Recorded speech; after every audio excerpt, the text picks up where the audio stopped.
How well do y'all remember 2015? Little retrospective for y'all. The top song was Uptown Funk by Bruno Mars.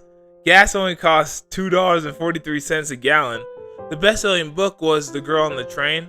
And the number one movie was Star Wars The Force Awakens. Oh my gosh. And the World Series champs were a blue uniform team from the Midwest, the Kansas City Royals.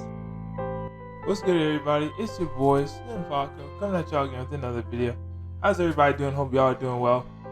Well, even before Kansas City won the 2015 World Series, I don't know if y'all remember because it was about a decade ago, but that team was god-awful. For most of the 21st century, the Royals have been one of the worst teams in the MLB. With their playoff appearance the season before in 2014, their first since 1985. But a miracle run that ended with a World Series defeat at the hands of the dynastic San Francisco Giants, the Royals decided to run it back and just go crazy in 2015.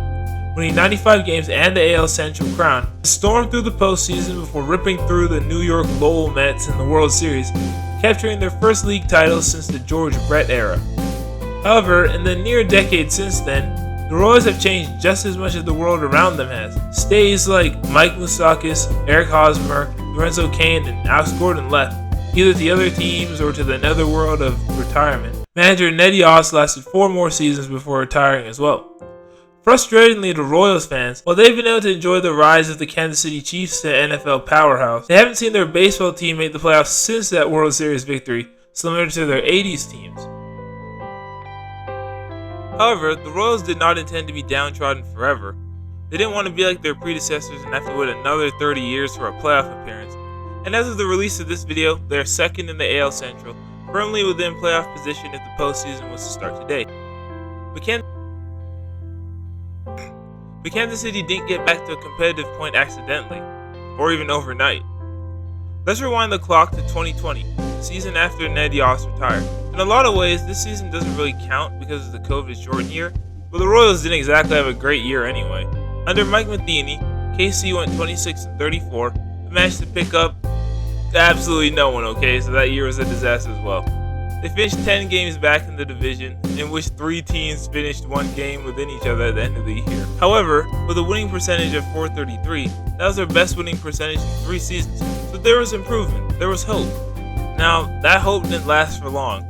The Royals ended up finishing 2021 at 74-88, which was another mediocre season, but they actually exceeded their predicted record, and Salvador Perez hit 48 home runs to lead the American League. So while the Royals missed the playoffs again, things were looking up. Right? No. Hard no. Whatever improvements the Royals had made in 2020 and 2021 completely went down the drain in 2022, as Kansas City slipped to a 65-97 record in what would ultimately be Mike Matheny's final year at the helm.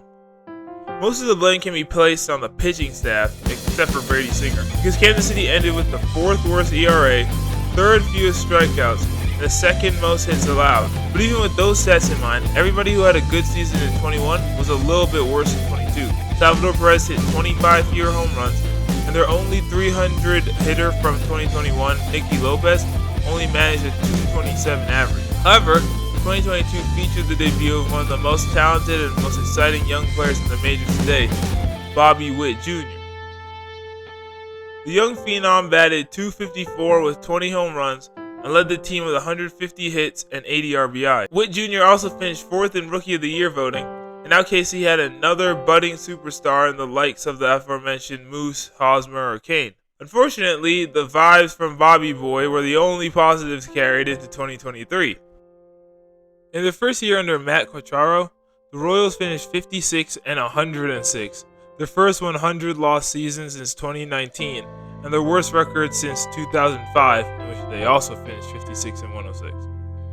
Bobby Witt and Salvador Perez did their thing, with them registering the most hits and homers on the team. But in the inverse, 2023 also saw Zach Greinke have the worst season of his career, finishing with a 2-15 record on the mound. The Royals were absolutely awful. You know how people like to make fun of the Mets for being bad, but the Mets are usually just really mid? Nah, the Royals sucked. This included multiple 7-game losing streaks in May and July, and a 9-game losing streak in June. If you thought their pitching was bad in 2022, it was even worse in 2023.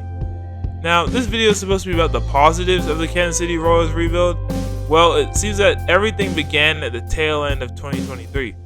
Salvador Perez made the All-Star game, and the Royals finished the season on a 6-game win streak, taking down AL Central champs Cleveland Guardians and perennial powerhouse Houston Astros along the way. The Royals finished 12-5 in their final 17 games, which was definitely a shining light for the players and fan base. This is 2024. Right now, the Royals are on an absolute roll.